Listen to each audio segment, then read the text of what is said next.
हिंदुस्तान के हर कोने में, कन्याकुमारी से कश्मीर तक और अटक से कटक तक, सब दूर यही उमंग है, यही उत्सव है। और लोकतंत्र की क्या ताकत है, उस पर दुनिया का ध्यान गया है। और मैं पहली बार देख रहा हूं कि दुनिया के अखबारों में पहले पेज पर भारत के लोकतंत्र के उत्सव की खबरें छाई हुई हैं। भारत के, भाई आप बैठिए और एक बार भी खड़े नहीं होंगे आप।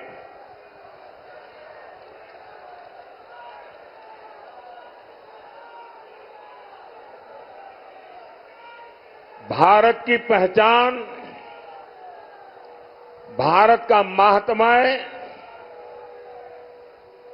दुनिया के लिए भी कितना महत्व रखता है, इसका ये परिचय है।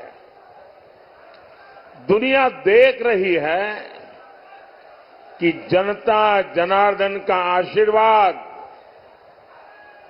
भारतीय जनता पार्टी, एनडीए, हमारे सभी साथियों पर है।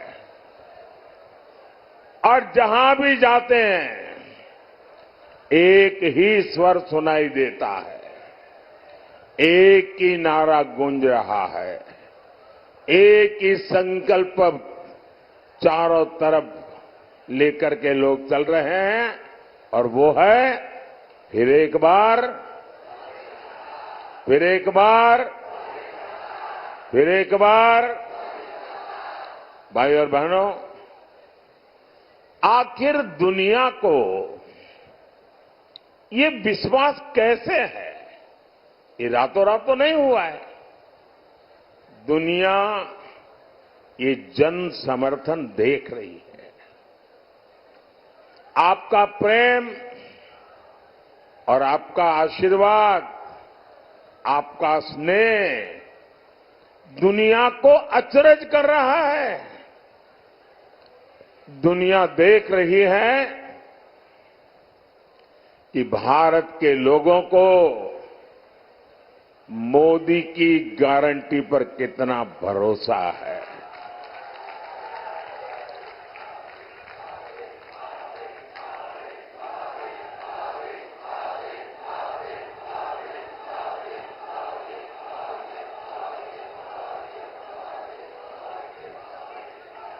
साथियों, मोदी की गारंटी का मतलब क्या होता है, इसका ताजा उदाहरण सीएए कानून है। सीएए कानून है। और आपने देखा होगा, कल ही सीएए कानून के तहत शरणार्थियों को भारत की नागरिकता देने का काम शुरू हो गया। पहले लॉट को ऑलरेडी नागरिकता दी गई। और ये सभी भाई बहन हिंदू है, सिख है, बौद्ध है, जैन है, पारसी है, ईसाई है।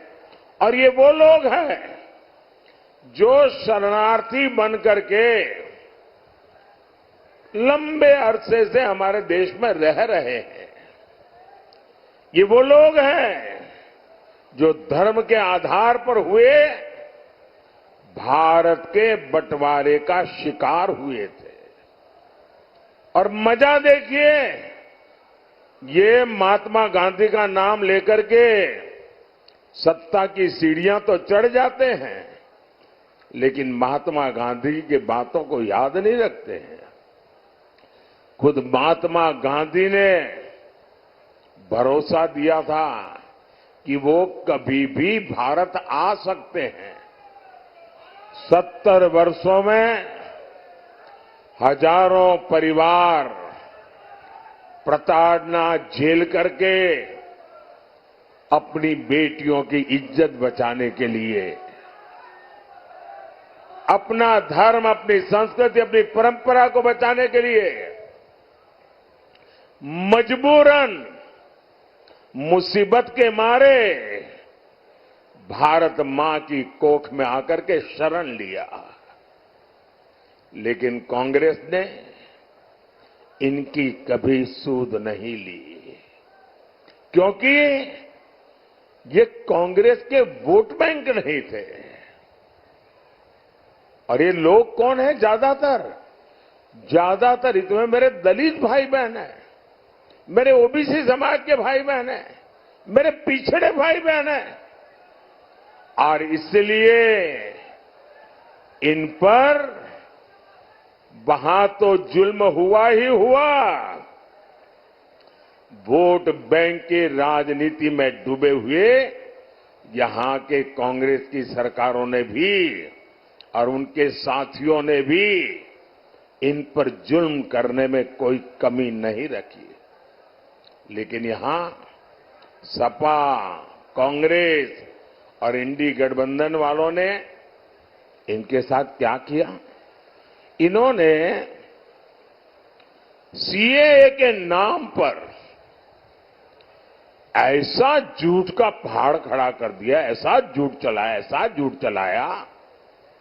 सपा, कांग्रेस जैसे दलों ने यूपी सहित पूरे देश को दंगों की आग में झोंकने का भरपूर प्रयास किया।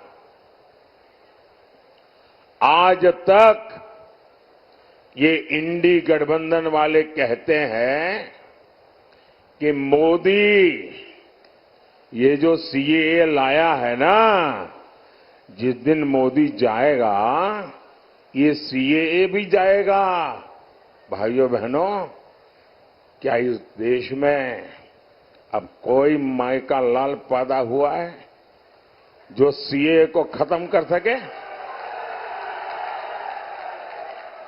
ये देश की जनता जान गई है, देश का हर नागरिक जान गया है कि आप लोगों ने वोट बैंक की राजनीति करके, हिंदू मुसलमान को लड़ा करके और सेक्युलरिज्म का ऐसा चोला पहन लिया था कि आपकी अंदर की पाप की सच्चाई बाहर नहीं आती थी। ये मोदी है जिसने आपका नकाब उतार दिया है। ये आपका नकाब, आप ढोंगी है, आप सांप्रदायिक है। आपने देश को 7 दशक तक संप्रदाय की आग में जूझने के लिए मजबूर कर दिया है। साहब, मैं साफ साफ कहना चाहता हूं मेरे भाइयों बहनों, ये मोदी की गारंटी है। देश विदेश कहीं से भी जो भी ताकत इकट्ठी करनी है कर लो। मैं भी मैदान में हूं, तुम भी मैदान में हो।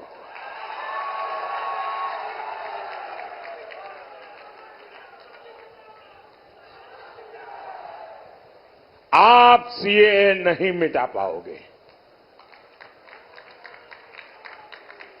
आने वाले कुछ महीनों में ही पश्चिम बंगाल से लेकर दिल्ली, पंजाब तक हजारों शरणार्थी परिवार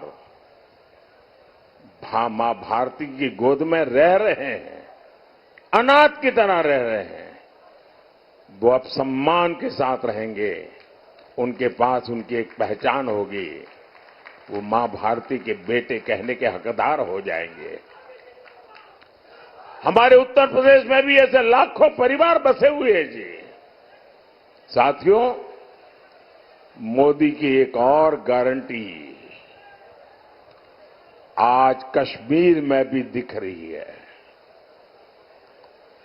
पिछले 5-6 दशकों में कश्मीर देश के हर चुनाव का मुद्दा होता था। हर चुनाव में सभी दल कश्मीर के मुद्दे को भुनाते थे। आपने देखा होगा, ये हमारे विरोधी लोग हैं ना, उनकी बोलती बंद हो गई है, उनके मुंह पे ताला लग गया है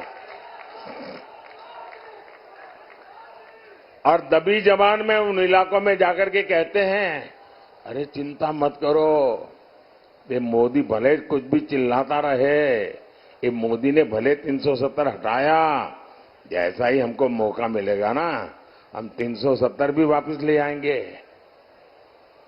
भाइयों बहनों,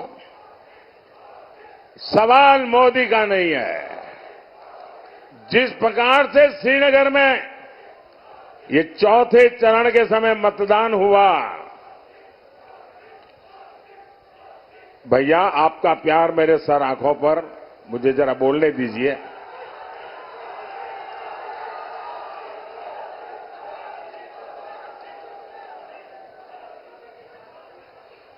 चौथे चरण में श्रीनगर में जो मतदान हुआ है, 40 साल के बाद वहां भारत के लोकतंत्र का उत्सव मनाया गया, भारत के संविधान का गौरवगान किया गया और मतदान करके लोग गर्व अनुभव कर रहे थे कि वे हिंदुस्तान की सरकार बनाने जा रहे हैं। श्रीनगर के जीवन में बहुत बड़ा दिन था और श्रीनगर के लोगों का उत्साह है ना, वो साफ दिखाता है कि अब कोई भी 370 वापस ला करके वोट बैंक की राजनीति नहीं कर पाएगा।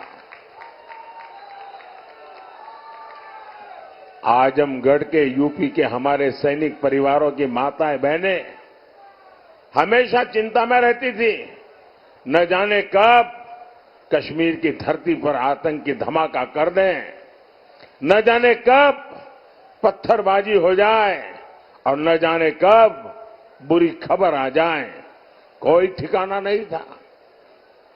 लेकिन मोदी ने कश्मीर में शांति की गारंटी दी थी। मोदी ने 370 की दीवार गिरा दी, 370 की दीवार गिराई।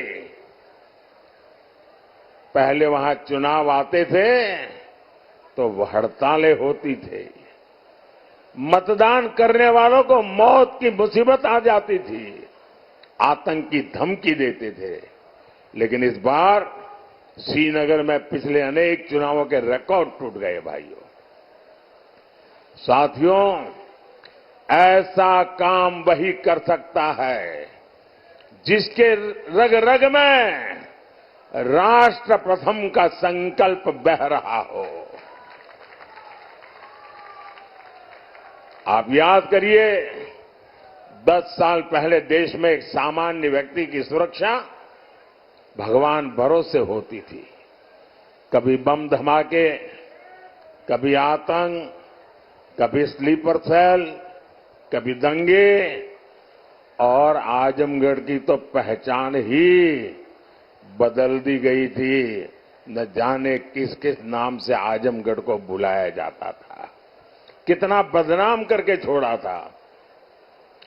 देश में कहीं भी धमाके होते थे तो सबसे पहले लोगों का ध्यान आजमगढ़ की तरफ जाता था, लोग आजमगढ़ की चर्चा करते थे। और तब यहां समाजवादी पार्टी की सरकार आजमगढ़ की प्रतिष्ठा के लिए न कुछ सोचती थी न कुछ करती थी। तब सपा के शहजादे आतंक के समर्थन में दंगाइयों का सम्मान करते थे, धमाके करने वाले आतंकियों को छोड़ा जाता था, स्लीपर सेल्स को राजनीति का कवर दिया जाता था। इसी रवैये के कारण देश भर में आतंकवाद फला फूला, अनेक माताओं को अपने बच्चों को बर्बाद होते देखा। और इन लोगों तो आज भी ऐसा ही रवैया है। भाइयों और बहनों, सपा कांग्रेस दल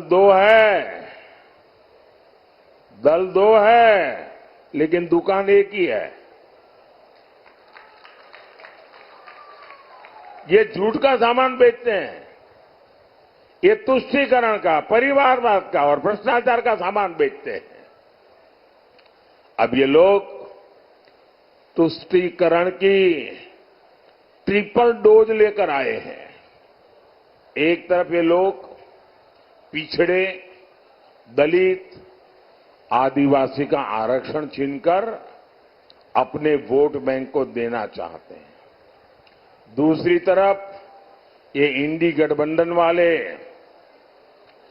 आपकी संपत्ति का आधा हिस्सा छीनकर उसको भी अपने वोट बैंक को देना चाहते हैं और साथ ही ये लोग देश के बजट को भी बांटना चाहते हैं। बजट का 15% भी अब वह सीधा का सीधा माइनॉरिटी के नाम पर ही अलॉट करना चाहते हैं। मैं आप सबको कहना चाहता हूं, देश की एकता के लिए, देश में सच्चे अर्थ में संविधान का सम्मान करने के लिए, देश में सच्चे अर्थ में बाबा साहब आंबेडकर की भावनाओं को जीने के लिए हमें ये भागला करो राज करने वालों से चौकन्ने रहने की जरूरत है। देश को आज सबसे ज्यादा एकता की जरूरत है। 70 साल तक उन्होंने हिंदू मुसलमान करते रहे। आओ एक बन करके चले, दुनिया में देश का नाम रोशन कर करके रहे।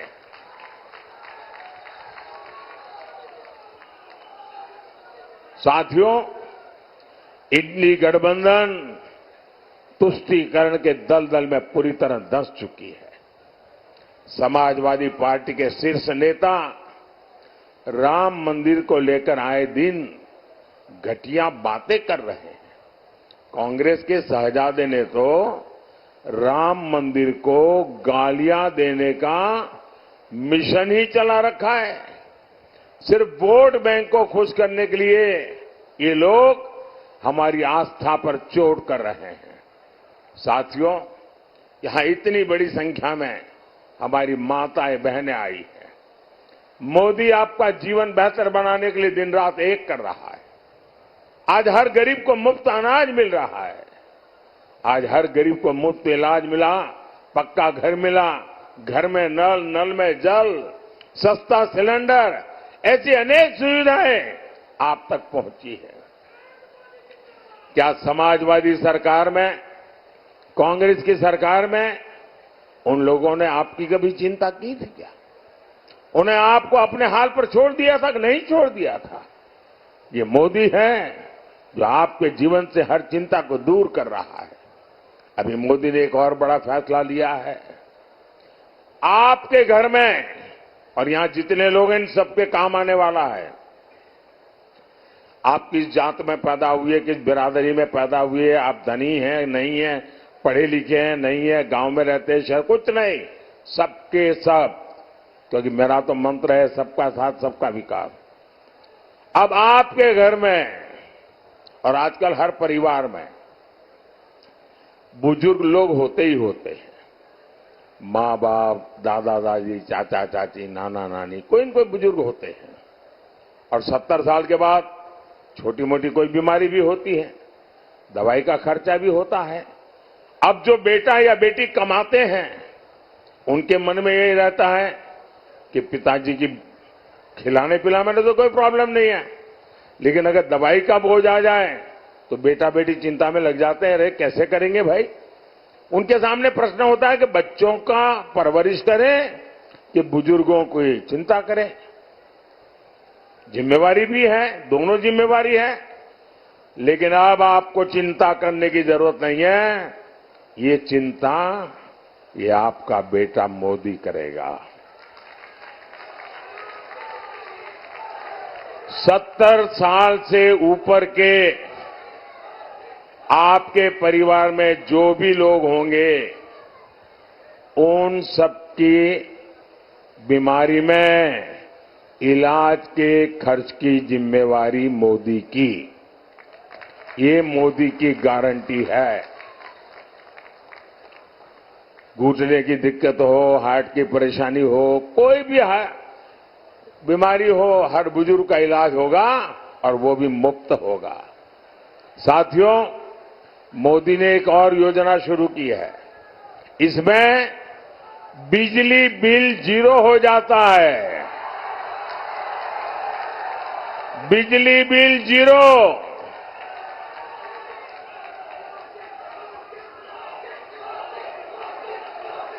इतना ही नहीं, बिजली बिल तो 0 हो जाएगा, लेकिन बिजली इस्तेमाल करने वाला हीरो बन जाएगा। सिर्फ निरहुआ हीरो हो गया था नहीं, आप हीरो बन जाएंगे। इस योजना को मैं समझाता हूं और ऑलरेडी चालू कर दिया है मैंने। ऐसा नहीं कि 4 जून के बाद करूंगा, कर दिया। योजना का नाम है पीएम सूर्यघर मुफ्त बिजली योजना।